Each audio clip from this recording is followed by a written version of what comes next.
Ma'am நம்ம காலேஜில் இப்போ நீங்கள் என்ன கோர்ஸ் பண்ணுறீங்க? ரீஃப்ரெஷ்ஷாக ஃபயர் ஃபைட்டிங் கோர்ஸ் பண்ண இருக்கிறேன். Okay ma'am. இதுக்கு முன்னால் நீங்கள் என்ன பண்ணிட்டு இருந்தீங்க? லேண்டில் இந்தியாவில் நான் வந்து நர்ஸாக ஒர்க் பண்ணிட்டு இருந்தேன். இப்போ வந்து பேசஞ்சர்ஷிப்பில் அதே நர்ஸாக நான் ஒர்க் பண்ணிட்டு இருக்கேன்.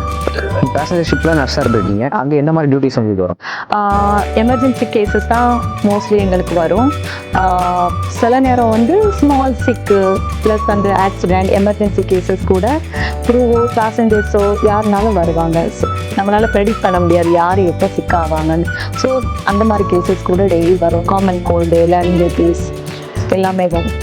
இப்போ ரெஃப்ரெஷர் ஃபயர் ஃபைட்டிங் கோர்ஸ் படிக்கிறீங்க. இதில் நீங்கள் என்னெல்லாம் கற்றுக்கிட்டீங்க? இன்றைக்கி மார்னிங் வந்து சார் வந்து எங்களுக்கு சொல்லிக் கொடுத்தாங்க. ஃபயர் கோர்ஸ் யூஸ் பண்ணி எப்படி வந்து ஃபயரை எப்படி ஸ்டாப் பண்ணணும்னு சொல்லிக் கொடுத்தாங்க. பின்ன வந்து எஸ்இபிசி யூஸ் பண்ணி வந்து எப்படி ரெஸ்க்யூ பண்ணணும்னு எங்களுக்கு சொல்லிக் கொடுத்தாங்க. அதுக்கு நாங்கள்லாம் பண்ணோம். பின்ன வந்து ஆயில் ஃபயர் இங்கே தான் பண்ணோம். ஆயில் ஃபயர் வந்து ஃபோம் வச்சு எப்படி வந்து ஸ்டாப் பண்ணணும்னு கற்றுக்கிட்டோம். மேடம், இங்கே இந்த கோர்ஸ்க்கு உங்களுக்கு ட்ரைனிங் எப்படி இருக்குது? நீங்கள் எப்படி ஃபீல் பண்ணுறீங்க? இங்கே எங்களுக்கு வந்து ப்ராக்டிக்கலாகவும் தியரிட்டிக்கலாகவும் எங்களுக்கு புரிகிற மாதிரி அண்டர்ஸ்டாண்டிங் பண்ணுற மாதிரி சொல்லிக் கொடுத்துருக்காங்க.